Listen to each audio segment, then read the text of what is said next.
lagi kami atas nama pemerintah mengucapkan terima kasih dan apresiasi kepada Pak Kajati dan jajarannya.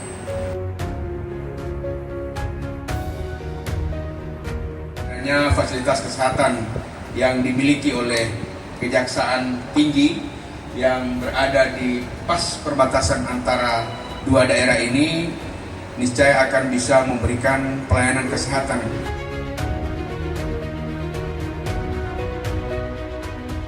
Sebenarnya bangunan ini bukan peruntukannya, awalnya bukan peruntukan untuk sarana kesehatan seperti ini. Tapi setelah kita diskusikan dan diputuskan, kita bangun klinik Pratama Adiaksa, juga media center.